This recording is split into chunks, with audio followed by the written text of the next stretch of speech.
আসসালামু আলাইকুম। আশা করি সবাই ভালো আছেন। বিসিএস ক্যাডার্স এগ্রো ইউটিউব চ্যানেলের পক্ষ থেকে সবাইকে আন্তরিক শুভেচ্ছা ও অভিনন্দন জানিয়ে শুরু করছি।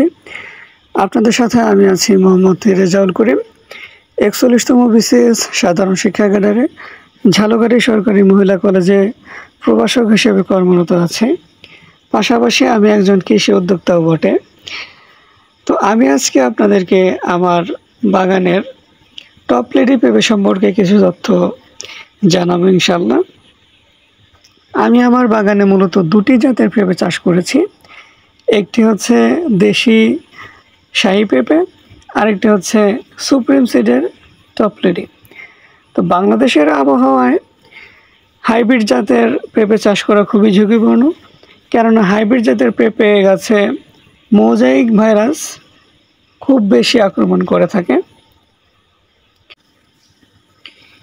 এক্ষেত্রে সুপ্রিম সিডের টপ লেডি এই জাতের পেঁপেতে মোজাইক ভাইরাসের আক্রমণ খুবই কম হয়ে থাকে। আমি অন্যান্য হাইব্রিড জাতের পেঁপে চাষ করেছি এর আগে, সেগুলো মোজাইক ভাইরাসে আক্রান্ত হয়ে নষ্ট হয়ে গিয়েছিল। তো এইবার কিন্তু টপ লেডি পেঁপে চাষ করাতে মোজাইক ভাইরাসের আক্রমণ হয়নি বললেই চলে। আপনারা দেখতে পাচ্ছেন আমার বাগানের টপ লেডি গাছগুলোতে অনেক পেঁপে ধরে আছে।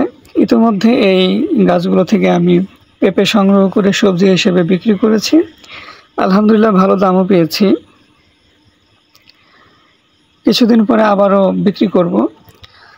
টপ লেডি জাতের পেঁপের একটি ভালো বৈশিষ্ট্য হচ্ছে এই পেঁপে সবজি এবং ফল দুভাবেই বিক্রি করা যায়। তো আপনি যদি সবজি হিসেবে বিক্রি করেন সেক্ষেত্রে আয়টা একটু কমে যাবে, এবং পাকা ফল হিসেবে যদি বিক্রি করেন সেক্ষেত্রে আয় বেড়ে যাবে। তো একটা জিনিস আপনাদের অবশ্যই খেয়াল রাখতে হবে, হাইব্রিড পেঁপে যদি চাষ করেন, সেটি টপ লেডি হোক আর যে লেডি হোক, আপনাকে প্রপার ম্যানেজমেন্ট অবশ্যই ফলো করতে হবে।